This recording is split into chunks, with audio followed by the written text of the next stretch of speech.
নমস্কার বন্ধুরা, আমি অনিতা ঘোষ। ওয়েলকাম টু সুরুচি বাংলা রান্নাঘর।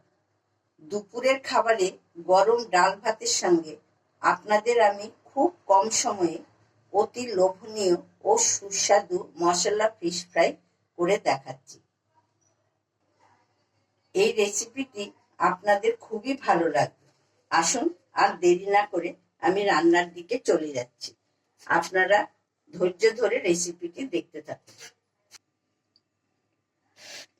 আমি যে আপনাদের মশলা ফিশ ফ্রাই দেখাচ্ছি সেটি শোল মাছ দিয়েও হয়, পমফ্রেট মাছ দিয়েও হয়। এই জন্য আপনাদের আমি দু রকমের মাছ দিয়ে আজকে রেসিপিটি করে দেখাবো। প্রথমে আমি মাছগুলোকে ম্যারিনেশন করে নেব। এটি লেবুর রস মাখিয়ে নিচ্ছি।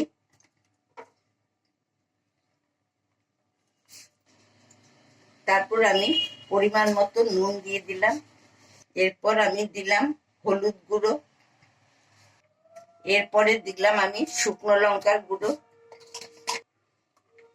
তারপর আমি এতে দিলাম পেঁয়াজ বাটা। তারপরে দিলাম আদা বাটা। এরপরে আমি দিলাম এতে ভাজা মশলার গুঁড়ো।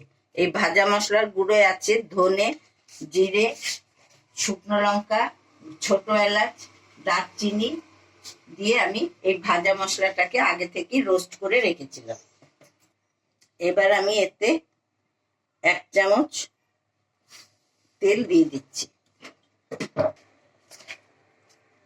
এবার আমি এটা ম্যারিনেশন করে কিছুক্ষণ চাপা দিয়ে রাখবো।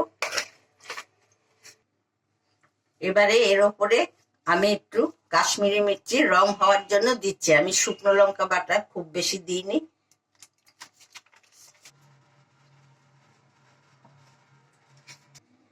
সরি, আপনাদের কাছে আমি একটু ক্ষমা চেয়ে নিচ্ছি।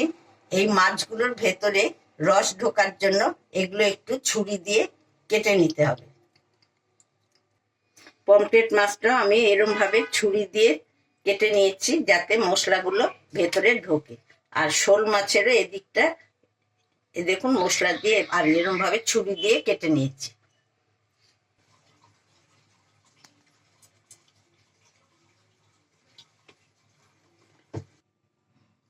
ম্যারিনেশনটা আধ ঘন্টা পরে আমি খুলে দেবো। তার ফাঁকে আমি একটু বেসন গুলে নিচ্ছি।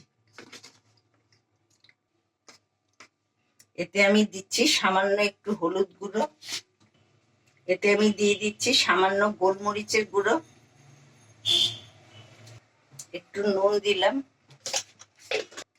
বেসনটার সাথে মশলাগুলো মিশিয়ে আমি এবার একটু একটু করে জল দিয়ে এটা গুলে নেব। এটা আমার আধ ঘন্টা হয়ে গেছে। আমার বেসনও গুলে রেডি হয়ে গেছে।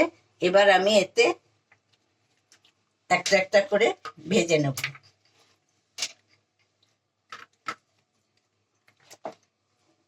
এটা জাস্ট একটু মাত্র একটু প্রলেপ দেবো। এটাতে বেশি বেসন দেব না, যাতে মশলাটা ধরে থাকে, এই জন্য একটু করে দিচ্ছি।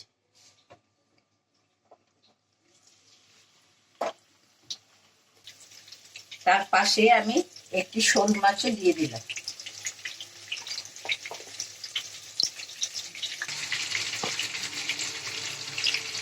মশলা ফিশ ফ্রাই আমার রেডি হয়ে গেছে। এবার আমি তেল থেকে এটা তুলে নিচ্ছি।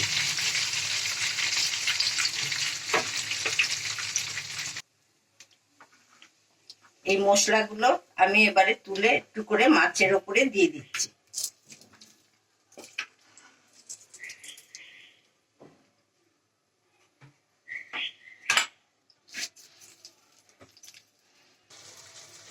মশলা ফিশ ফ্রাই আমার রেডি হয়ে গেছে। আপনারা বাড়িতে একবার করে খেয়ে দেখবেন, মনে করবেন যে আবার কবে খাবো। বাড়িতে অতিথি এলে লাঞ্চেও আপনারা গরম ডাল ভাতের সঙ্গে এইভাবে মাছের আইটেম বানিয়ে যদি দেন তবে খুব তৃপ্তি সহকারেই খাবে।